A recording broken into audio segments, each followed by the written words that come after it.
KD group study में आपका बहुत बहुत स्वागत है। आज हम लोग जो है टाइप्स ऑफ सेट की बात करेंगे और पूरे अच्छे से इसको समझेंगे। सबसे पहले यहाँ एक टाइप लेंगे। आज हम लोग रिक्त समुच्चय एम्प्टी सेट की बात करेंगे, फिर बारी बारी से सब टाइप्स की बात करेंगे धीरे धीरे। वीडियो बहुत छोटे छोटे बनेंगे ताकि आप लोगों को ज़्यादा उलझन भी ना हो और आप आराम से सीखते चले जाएं। अब देखिए यहाँ पर हम लोगों ने पीछे क्या सीखा था, समुच्चय सीख गए, समुच्चय को किस तरीके से दर्शाते हैं ये सीख गए, उनके अवयवों को किस तरीके से दर्शाते हैं ये सीख गए, उनकी अनुपस्थिति उपस्थिति को बताने के लिए हम लोगों ने क्या सिंबल यूज किया ये सीख गए। फिर हमने सेट को किस तरीके से लिखते हैं ये सीखा, सूची विधि और समुच्चय निर्माण विधि। अब उसी क्रम में आगे बढ़ते हुए हम लोग आए हैं समुच्चयों के विभिन्न प्रकार। तो समुच्चयों के विभिन्न प्रकार में पहला प्रकार है रिक्त समुच्चय, नल सेट और एम्प्टी सेट। तो नल सेट या एम्प्टी सेट क्या होता है, वह समुच्चय जिसमें कोई अवयव ना हो रिक्त समुच्चय कहलाता है। इसे फाई या इस तरीके मझले ब्रैकेट में कोई एलिमेंट नहीं लिखते से प्रदर्शित करते हैं। देखिए क्या नाम से ही क्लियर है ना, ऐसा समुच्चय जिसमें कोई अवयव ना हो रिक्त समुच्चय होता है, बस इसमें कुछ समझना ही है। ऐसा समुच्चय जिसमें कोई अवयव ही ना आए तो आप उसे क्या कहेंगे, रिक्त समुच्चय कहेंगे। इसे हम लोग फाई से डिनोट करते हैं, यानी ये इस तरीके का एक ग्रीक सिंबल होता है जिससे हम लोग इसको डिनोट करते हैं। इस तरीके से नहीं करना तो आप एक मंझला ब्रैकेट लगा के उसको बंद कर दीजिए। अब इसमें कोई अवयव आपको रखना नहीं है, ठीक है। तो दोनों में से चाहे आप कोई भी सिंबल यूज कर सकते हैं। अब कुछ एग्जांपल लेते हैं जो है आपके रिक्त समुच्चय के। जैसे एक है रिक्त समुच्चय उदाहरण, x सच दैट x ऋणात्मक पूर्णांक है जिसका वर्ग -1 है। तो ऐसा कोई ऋणात्मक पूर्णांक बताइए आप जिसका वर्ग -1 हो। आप कोई भी पूर्णांक सोच लीजिए। सपोज करिए आपने -10 सोचा, क्या सोचा, -10 सोचा। तो -10 एक ऋणात्मक पूर्णांक है। अब इसका आप वर्ग करेंगे जैसे ही तो कितना आ जाएगा, 1 आ जाएगा, 10 आ जाएगा। एक तो धनात्मक आ रहा है क्योंकि हमको क्या चाहिए, -1 चाहिए। तो आप सोचेंगे हो सकता है -1 का वर्ग -1 आ जाए, तो -1 का भी वर्ग कर दें इज इक्वल टू 1 ही आएगा क्योंकि माइनस माइनस क्या हो जाएगा, प्लस हो जाएगा। अच्छा एक बात समझिए भाई, इसका वर्ग इसलिए किया, मैं आपको ये बताना चाह रहा था किसी भी ऋणात्मक पूर्णांक का वर्ग कभी भी ऋणात्मक नहीं आ सकता, लेकिन यहाँ पर इनको क्या चाहिए, -1 चाहिए। तो इसमें कोई भी आप ऐसा कोई एलिमेंट ही नहीं बता पाएंगे जिसका आप वर्ग करें तो -1 आ जाए। बताइए 0 का वर्ग 0 हो जाएगा, -1 का वर्ग +1 हो जाएगा। तो ऐसा कोई भी एलिमेंट एग्जिस्ट ही नहीं करता। तो ये कैसा समुच्चय है, ये रिक्त समुच्चय है, ठीक है। ये एक एग्जाम्पल हो गया। फिर सेकेंड एग्जाम्पल देखिए, phi x such that x सम संख्या है जो 2 से विभाज्य नहीं है। तो भाई सम संख्या की डेफिनेशन ही यही होती है कि ऐसी संख्याएं जो 2 से विभाजित होती हैं वो सम संख्या होती है, या ऐसे पूर्णांक जो 2 से विभाजित होते हैं सम पूर्णांक होते हैं। तो आप ऐसे पूर्णांक की क्या बात करेंगे कि वो सम संख्या जो 2 से विभाजित ना हो। ऐसी कोई सम संख्या आपको मिलेगी, नहीं मिलेगी। चाहे 0 भी विभाजित होगा 2 से, 4 भी होगा, 2 भी होगा, 6 भी होगा, 8 भी होगा, 10 भी हो जाएगा।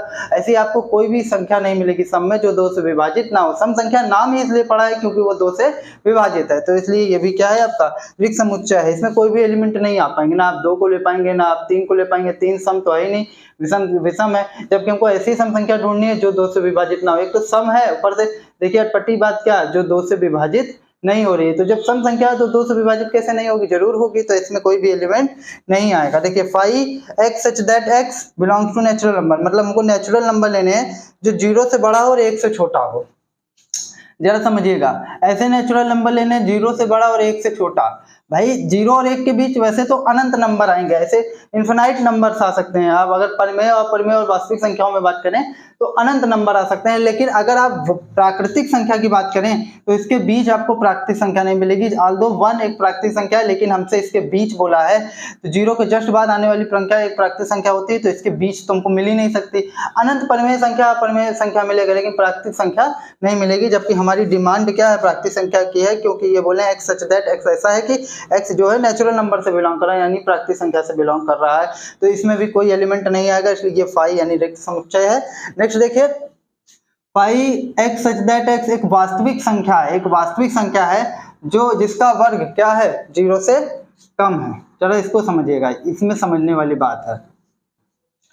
ऐसी मतलब आपको ऐसी वास्तविक संख्या लेनी है जिसका वर्ग क्या हो, 0 से कम। जैसे x² is equal to minus, मतलब ऐसे आपको स्क्वायर वाले एलिमेंट, मतलब x² आपको ऐसे लेने हैं जो 0 से कम हो। x², इसका मतलब समझिए थोड़ा सा, आपको ऐसे x² लेने हैं जिसकी वैल्यू 0 से कम हो और x क्या होनी चाहिए, एक वास्तविक संख्या होनी चाहिए। तो 0 से कम क्या होने के, कुछ भी ले ले तो माइनस में ही आएगा, -1/2। -3 ये सब 0 से कम है। अब x क्या आना चाहिए, x कह रहे हैं एक वास्तविक संख्या, मतलब x² 0 से कम है और x एक वास्तविक संख्या आनी चाहिए। लेकिन जैसे ही आप इस पर स्क्वायर हटाएंगे ना तो देखिए सब पे ऋणात्मक मतलब वर्गमूल चढ़ जाएगा। तो जैसे ही वर्गमूल चढ़ेगा, आप जानते हैं कि ऋणात्मक संख्याओं का वर्गमूल जो है वास्तविक संख्या नहीं होता, वो काल्पनिक संख्या या समृद्ध संख्या में बदल जाती है। तो ये वास्तविक संख्या है ही नहीं, जबकि ये कह रहे हैं चिक के कि हमको वास्तविक संख्या चाहिए। तो ये वास्तविक संख्या नहीं है, तो हम लोग कह देंगे ये भी क्या है, रिक्त समुच्चय है। देखिए ये सुपरिभाषित वेल डिफाइंड तो है, लेकिन आप एग्जैक्ट बता ही नहीं पाएंगे इसमें एलिमेंट क्या होगा। एक असंभव गुण दे देते हैं ये आपको, ठीक है, इम्पॉसिबल प्रॉपर्टी दे देते हैं। अब आप उसको सेटिस्फाइड कराइए। आल्दो आपने परिभाषित तो कर दिया, लेकिन आप एग्जैक्ट रूप से ये नहीं बता पाएंगे कि इसमें एलिमेंट कौन सा आ रहा है। मतलब आप सामने वाले लोग समझा तो ले जाएंगे, लेकिन आप एलिमेंट नहीं आ पाएगा इसमें। तो ऐसे समुच्चयों के लिए हम लोग रिक्त समुच्चय का यूज करते हैं। आप कह रहे हैं phi x such that x, कोई एलिमेंट है जो खुदाई के बराबर नहीं है क्या? कोई इंसान या कोई भी चीज हो, किसी भी चीज में आप बात कर लीजिए, क्या वो खुद के बराबर नहीं हो सकता? प्रत्येक एलिमेंट स्वयं के बराबर होता है, ठीक है, चाहे जिस चीज में बात कर लीजिए, ठीक है। तो ये आपका क्या होगा, x मतलब कोई एलिमेंट है जो खुद ही के बराबर, भाई 2 के बराबर, 3 के बराबर, √2 के बराबर, लेकिन ये कह रहे नहीं है। तो ये कैसा समुच्चय है? ये रिक्त समुच्चय है, ठीक है। अब कुछ नोट पॉइंट है।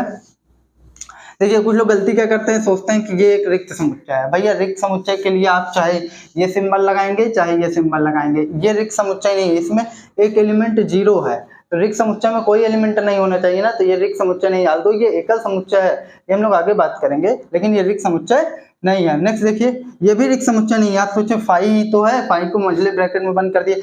अब इस मझले ब्रैकेट का एक अवयव फाई खुद हो गया, जबकि रिक्त समुच्चय का क्या मतलब है कि उसमें कोई भी अवयव नहीं होना चाहिए, जबकि यहाँ रिक्त समुच्चय खुद एक अवयव का काम कर रहा है, ठीक है, इसलिए ये भी एक रिक्त समुच्चय नहीं होगा।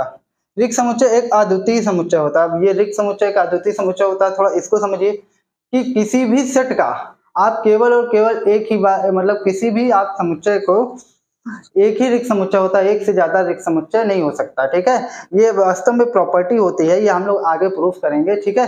फिर आप एक चीज जानिए, रिक्त समुच्चय एक अद्वितीय समुच्चय होता है, मतलब एक केवल और केवल एक सेट का केवल एक ही रिक्त समुच्चय हो सकता है, एक से ज्यादा नहीं हो सकता। आप सोचें कि 2 रिक्त समुच्चय हो सकते हैं किसी भी स्टेटमेंट के लिए, फाई 1 फाई 2, तो ये गड़बड़ है।